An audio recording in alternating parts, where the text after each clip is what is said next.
CAPA, Corrective Action and Preventive Action. Pada video ini akan dibahas tentang pengertian, pentingnya, siapa yang menyusun, kapan, dan bagaimana menyusun CAPA.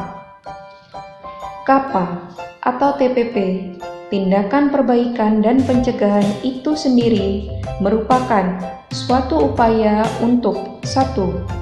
Mengatasi ketidaksesuaian terhadap standar, pedoman, dan ketentuan perundang-undangan yang berlaku yang telah terjadi, dan mencegah agar ketidaksesuaian tersebut tidak berulang lagi atau disebut corrective action. 2. Menghindari terjadinya ketidaksesuaian yang belum pernah terjadi sebelumnya dengan cara proaktif melakukan tindakan peningkatan atau improvement, disebut dengan preventive action. Lalu, mengapa CAPA harus disusun? Karena penyusunan CAPA akan memberikan keuntungan bagi pelaku usaha, di antaranya 1. Mencegah kerugian yang mungkin terjadi, seperti kerusakan produk. 2. Meningkatkan kepatuhan terhadap standar, pedoman, dan ketentuan yang berlaku. Selanjutnya, dalam menyusun CAPA, sangat diperlukan kerjasama tim atau teamwork antara manajemen atau pemilik usaha sebagai fasilitator atau penyedia, lalu penanggung jawab sebagai tim leader, dan personil terkait lainnya. Perlu diingat bahwa kunci keberhasilan CAPA ditentukan oleh komitmen dan keterlibatan dalam teamwork tersebut. Kemudian, kapan CAPA harus disusun? Sesegera mungkin apabila 1.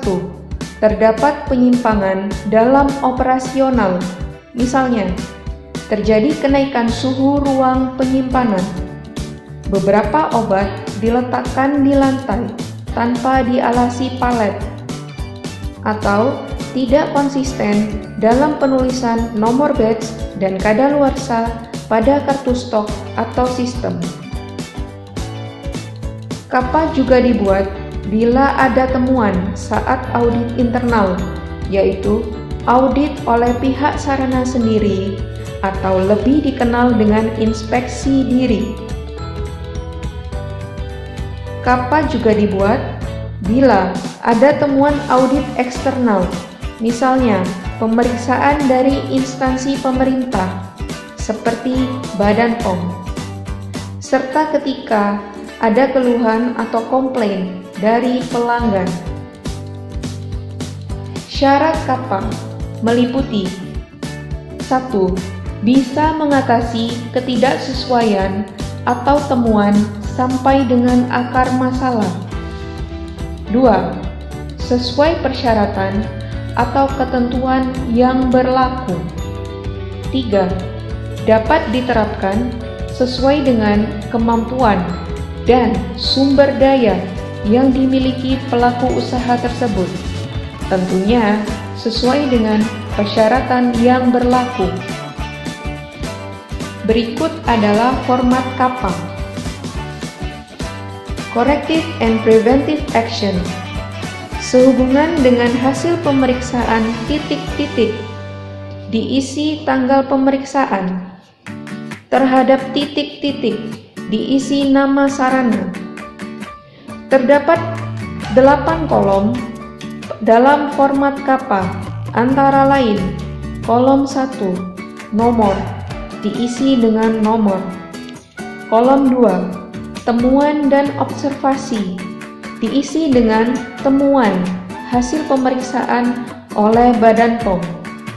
Kolom 3, gap analysis, diisi dengan akar penyebab masalah terjadinya ketidaksesuaian dengan persyaratan. Kolom 4, dampak, diisi dengan akibat yang ditimbulkan apabila tidak sesuai dengan persyaratan. Kolom 5, TPP atau KAPA, diisi dengan rencana tindakan perbaikan dan pencegahan. Kolom 6, batas waktu penyelesaian, diisi dengan batas waktu penyelesaian.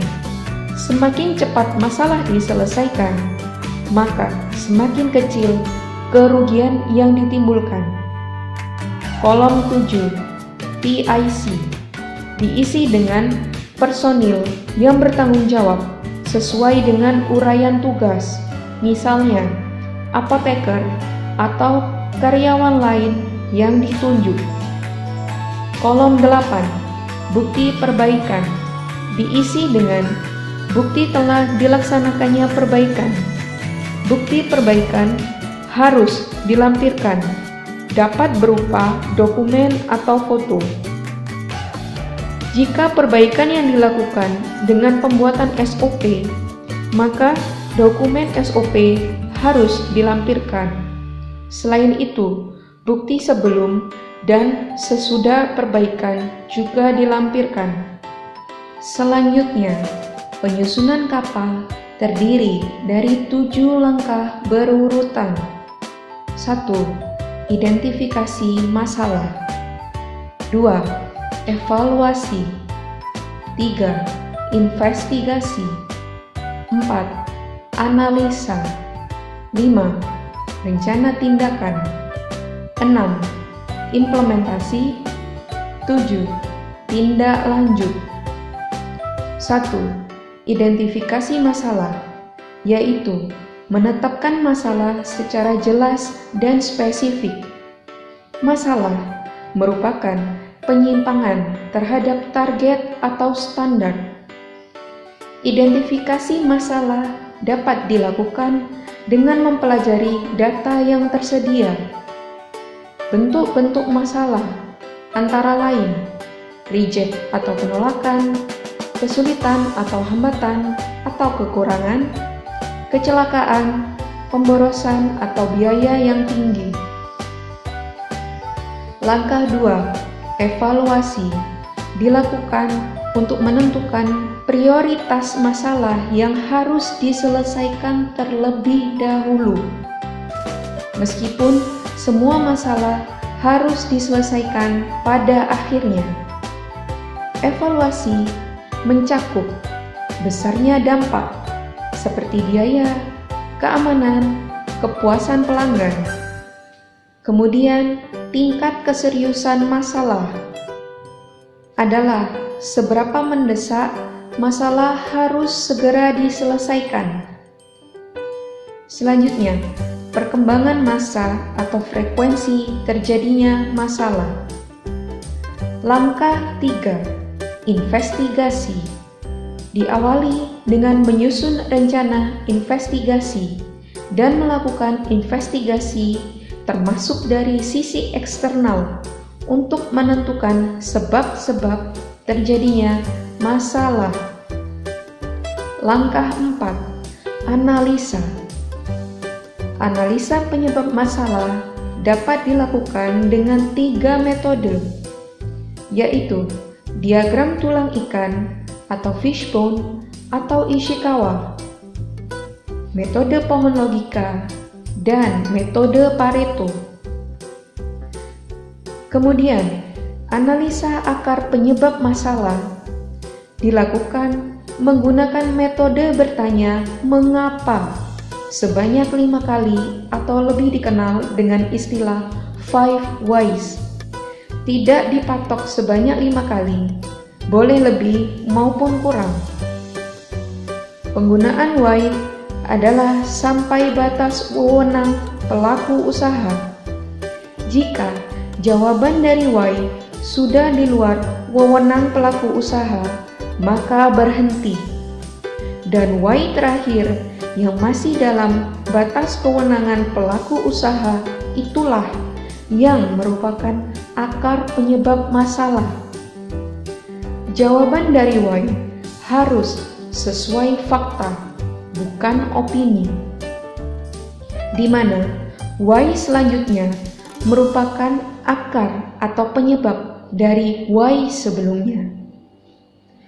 Hasil dari metode 5 Whys inilah yang dituliskan di kolom Gap Analysis dalam format kappa. Langkah 5. Rencana tindakan dilakukan dengan menentukan metode atau cara terbaik dan untuk mencegah terjadinya pengulangan di kemudian hari.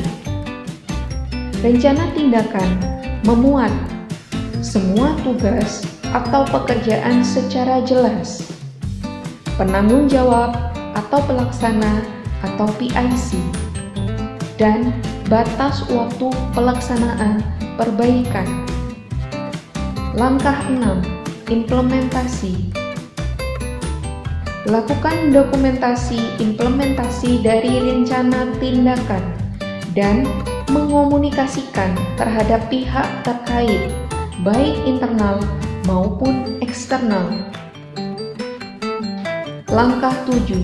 Tindak lanjut.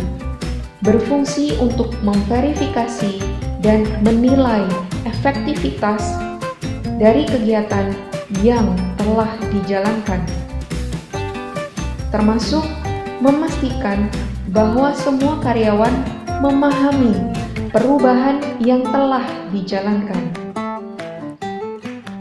Adapun hal-hal penting yang harus diperhatikan dalam penyusunan kappa antara lain: 1. Tentukan akar penyebab masalah. Akar penyebab masalah bukan berupa pengulangan dari temuan. 2. Mencantumkan batas waktu pelaksanaan perbaikan dan PIC atau penanggung jawab untuk masing-masing tahap perbaikan. 3. Menyertakan bukti perbaikan, termasuk kondisi sebelum dan sesudah perbaikan. Contoh kappa 1. Temuan: penyimpanan produk rantai dingin atau cold chain product CCP yang memiliki syarat penyimpanan 2-8 derajat Celcius tidak dilakukan monitoring suhu. Untuk menentukan akar penyebab masalah dapat digunakan metode 5 Whys, di mana Y selanjutnya adalah penyebab atau akar dari Y sebelumnya. Sebagai contoh, Y1, penyimpanan CCP tidak dilakukan monitoring suhu. Mengapa penyimpanan CCP tidak dilakukan monitoring suhu? Karena Y2 tidak tahu kalau menyimpan CCP harus dilakukan monitoring suhu. Mengapa tidak tahu kalau menyimpan CCP harus dilakukan monitoring suhu? Karena Y3 tidak tercantum pada SOP penyimpanan. Mengapa tidak tercantum pada SOP penyimpanan? Karena Y4 tidak membaca peraturan terkait penyimpanan CCP. Mengapa tidak membaca peraturan terkait penyimpanan CCP? Karena Y5 tidak ada waktu membaca peraturan. Dari analisa di atas, dapat kita ketahui bahwa Y4 dan 5 sudah di luar wewenang, sehingga akar penyebab masalah adalah Y3, yaitu tidak tercantum pada SOP penyimpanan. Setelah didapatkan akar penyebab masalah, kita dapat menyusun rencana tindakan. Dari kasus tersebut, rencana tindakan yang dapat disusun adalah: 1. Melakukan inventarisasi persyaratan-persyaratan penyimpanan CCP. 2. Meninjau ulang dan menyusun SOP sesuai peraturan yang berlaku. 3. Menunjuk petugas untuk melakukan monitoring suhu CCP secara rutin. 4. Mensosialisasikan perubahan SOP kepada semua karyawan. Bukti sosialisasi dapat berupa daftar hadir, foto, atau notulensi yang berisi waktu pelaksanaan, jumlah peserta, pelaksana sosialisasi, dan materi sosialisasi. Contoh KAPA 2. Temuan: saat penerimaan obat, tidak dilakukan pengecekan terhadap nomor izin edar dan nomor batch. Penentuan akar penyebab masalah menggunakan metode 5 whys. Y1. Penerimaan obat tidak dilakukan pengecekan terhadap nomor izin edar dan nomor batch. Dikarenakan Y2 tidak tahu kalau menerima obat harus dicek nomor izin edar dan nomor batch. Dikarenakan Y3 karena tidak pernah membaca SOP penerimaan. Dikarenakan Y4 tidak ada waktu untuk membaca mandiri. Dari analisa di atas diketahui bahwa Y4 sudah di luar wewenang pelaku usaha, sehingga akar penyebab masalah adalah Y3, yaitu tidak pernah membaca SOP penerimaan. Diakibatkan tidak pernah diadakan sosialisasi SOP penerimaan. Dari akar masalah tersebut dapat kita susun rencana tindakan meliputi 1. Mensosialisasikan SOP penerimaan kepada semua karyawan. 2. Memastikan bahwa semua karyawan memahami SOP. Perlu diingat, bukti sosialisasi juga perlu dilampirkan dalam format KAPA yang dikumpulkan. Demikian penjelasan dari kami tentang KAPA, Corrective Action and Preventive Action. Semoga bermanfaat bagi kita semua. Terima kasih.